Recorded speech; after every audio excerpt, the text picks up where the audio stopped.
Hey folks, welcome back to Outdoors with Joe. Today we're taking a look at the AEA Challenger standard model in 35 caliber. Go over a few specs of this rifle real quick with you. Overall length of this rifle is 45 inches. Comes with a 24-inch shrouded barrel. It does have baffles in here, aluminum baffles, so it quiets it down some. But depending on where your backyard is, it probably is not going to be backyard friendly because it is fairly loud. Comes with a 8-shot magazine, aluminum mag, which is built really nice. Still waiting on another mag from Ben, so hopefully he'll get that mag out to me soon. It is a bolt action, and it is fairly it's a little hard to cock it because I'm sure it has a heavy hammer spring. Comes with a rubber butt pad and a safety in front of the trigger. I have a 4x16x44 mounted on here. It has a 300cc air cylinder, 250 bar or 249 bar, 3600 psi max feel.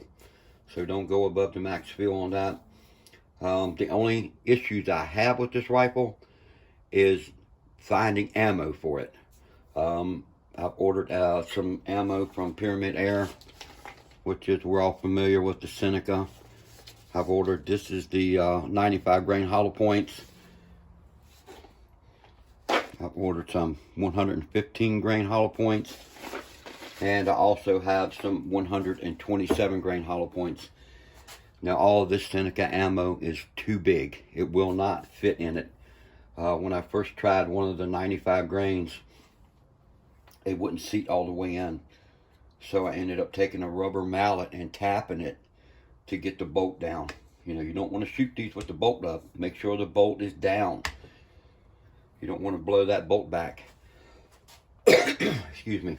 So what I had to do was order me a mold and cast my own bullets, so which is pretty cool to cast your own bullets. So anyway, let me get set up and I'll show you how I casted the bullets and what I used to do it with. We'll be right back.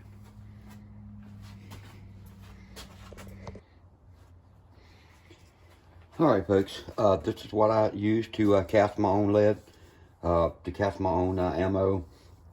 Now I am kind of a newbie at this, but I did watch a lot of vids on this to learn how to do this safely. So if you're new at casting lead, watch some of the vids, and it's fairly simple. So it's not a hard process. So what I did was I got out my Coleman's camping stove, and I found me a nice little iron skillet and melted the lead. It doesn't take much to melt the lead. And here's the mold that I purchased. This is mold I purchased from eBay. This is a 356 mold in 9mm. So my gun likes the 356. I'm not sure if they're all like that, but mine will not take the 357s. So I ordered a mold, 356 9mm, and this is 102 grain. And I made me a little dipper out of a coffee scoop. Made me a wooden handle, because this gets hot. You're gonna have to have a wooden handle if you make one, but you can buy one of these fairly cheap. And this is the ammo that I cast. So let me get you a close-up of that. This ammo turned out really nice. This is be honest guys, this is the first time I've ever casted any ammo. It took a little bit to get the mold hot, enough to cast nice bullets, but after about 6 or 7 pours to get the mold hot, which I did put the corner in to heat it up, but that didn't seem to be enough. So after about 6 or 7 pours, they started coming out like this. Pretty nice. These are the flat base. Let me see if I can get it down here where you can see it. So they did turn out real nice. So now that I've got my own lead casted up, it took me about a half an hour to cast like 140 of these. So that was pretty good. So anyway, So what we're going to do today is we're going to get the rifle on the bench.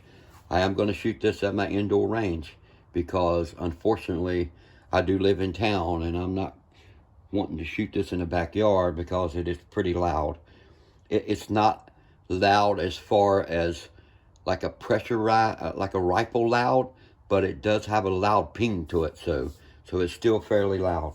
So I'm going to get everything set up on my indoor range at 28 yards, just so I don't catch a bunch of crap from my neighbors.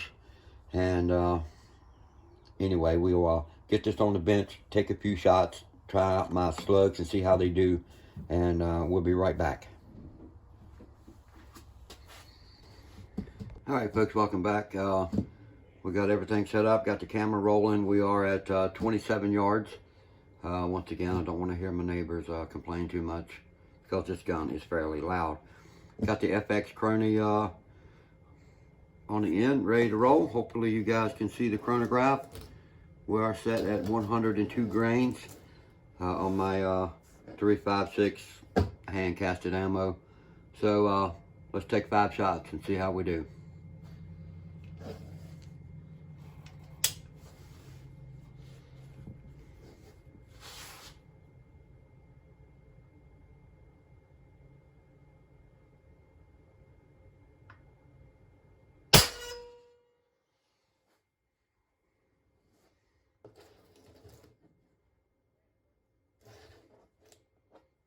Didn't get anything. Let's try it again.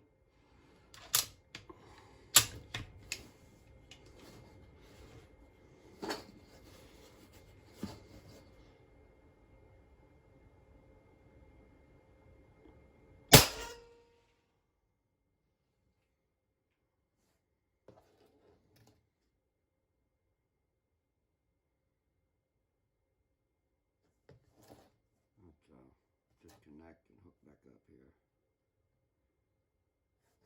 Let's try it again. Shot number 3.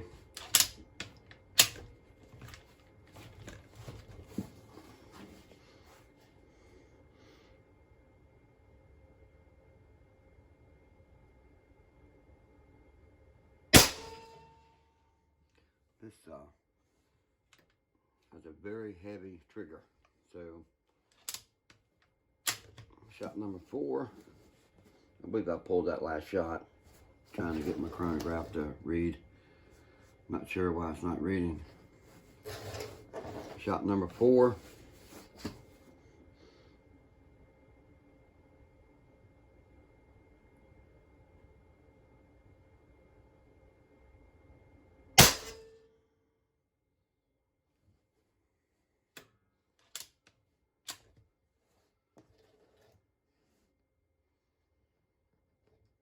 I wouldn't think this is shooting over 1,099 feet per second, so not sure what's going on.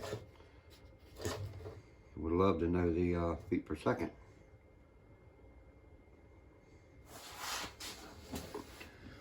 Let me start my chronograph.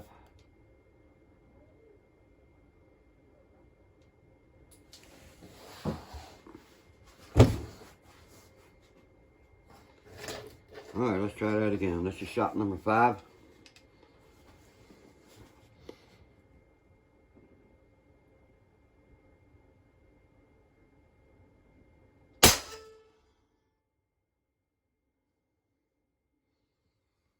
Not sure why it's not showing up, but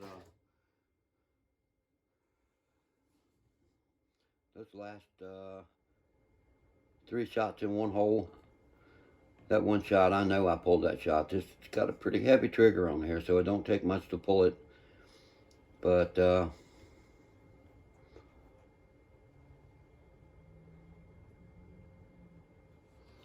let's restart this chronograph and see if we can get some numbers. We'll be right back. All right, folks, let's take a look at the target. This shot, I know I pulled. This was my first shot, and then we got 3 shots in the same hole, which is not bad for your own cast ammo, which is actually pretty good. So I'll hold my thumb up here for comparison. So those 3 is definitely a dime. Will definitely cover them 3 up. But this one I know I pulled. As far as the chronograph goes, I shot a few of my other air rifles, and the chronograph and the FX Chronia is working perfectly. So now the chronograph will only read up to 1099, and I believe it's 560 to 1099. I know I'm shooting faster than 560. So the only thing I can come up with is it's just right at maybe that 1,099 feet per second, and it's too fast to pick it up. I know that's hard to believe, 1,099 feet per second with the 102 grain round nose lead. But if that's the case, man, this thing is shooting hard. I did put up some 2x4s. I shot this 2x4 and it just completely just busted in half. And I had a piece of 1/2-inch plywood. I actually had two of these behind it. So it went through, sorry for the shaking, it went through the 2x4, another 1/2-inch piece of plywood, and the second piece of plywood. It put that big dent in it. So that thing is shooting super hard. Now I know I can get pellets, 80 grain pellets for this rifle, but that's not what I bought this rifle for. I bought this rifle to hunt with, so I want to shoot it, wanted to shoot slugs in it. So at least I know I found the right slug. Here in Virginia, 35 caliber or larger you can hunt deer with, so that's the whole reason behind this rifle for me. But anyway, looks like it does a fairly well job, a fairly good job. I think we're good. You know, if you have any questions, any comments, folks, leave them below, and I'll try to answer everybody's questions.